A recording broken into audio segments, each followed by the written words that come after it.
حضور میں نے پوچھنا تھا کہ ضروری ہے پراپرٹی کو تقسیم کرنا، اگر یعنی اگر ایک فیملی ایک دوسرے کے ساتھ انڈرسٹینڈنگ کے ساتھ رہ سکتے ہیں تو؟ انڈرسٹینڈنگ کے ساتھ اللہ تعالیٰ نے جو حکم دیے ہیں نا، جب ان پہ عمل نہ انسان کرے تو جھگڑے اٹھتے ہیں. ایک بڑے شوق سے اور جوش سے انڈرسٹینڈنگ کے ساتھ کہتے ہیں ہم رہیں گے، لیکن یہ ہوتا ہے کہ 4 سال کے بعد جب 2 بھائی ہیں مثلا، انہوں نے کہا ہم انڈرسٹینڈنگ کے ساتھ رہیں گے، اس پراپرٹی کو ہم تقسیم نہیں کریں گے، ہیں جی. جب کچھ عرصے کے بعد اس وقت تو نئے نئے جذبات ہوتے ہیں نا ماں باپ کے مرنے کے، تو ٹھیک ہے گزر جاتے ہیں چند سال.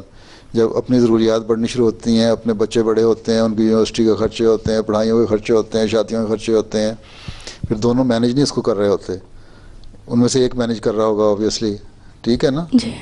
تو اس میں سے دوسرے کو پھر آہستہ آہستہ پھر بیویاں مختلف خاندانوں کی ہوتی ہیں، پھر وہ اپنے خاوند کو کہتی ہے دیکھو جی وہ تمہارا بھائی مینیج کر رہا ہے، ہو سکتا ہے اس نے کچھ تھوڑا سا دور لگا لیا ہو تمہیں. وہ انڈرسٹینڈنگ آہستہ آہستہ دل میں رنجشیں پیدا ہوتی ہیں، پھر باہر نکلتی ہیں.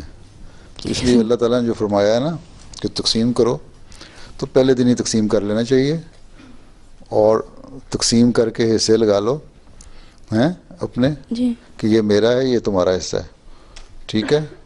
اس کے بعد ایک جس طرح کانٹریکٹ سائن ہوتا ہے نا، اس طرح کر کے اس کو مشترکہ تم ایک بزنس کے طور پر رن کر سکتے ہو، اور وہ بزنس ہے ایسا تو. لیکن پہلی چیز یہی کہ اس کو علیحدہ کرو، ٹھیک ہے. نہیں تو اگلی نسلوں میں جا کے پھر پھوٹ پڑ جائے گی، 4 کے 1 کے بچے ہیں، 5 دوسرے کے بچے ہیں، وہ دونوں جب فوت ہو جائیں گے تو جو 9 آدمی جو آگے فردر ڈویژن ہونی ہے نا اس جائیداد کی، وہاں پھر کورٹس اور عدالت اور قضاء اور لڑائی اور جھگڑے ہیں. اس سے بہتر یہ ہے کہ انسان شروع میں ہی اللہ کے حکم مان کے تو بچ جائے. ٹھیک ہے.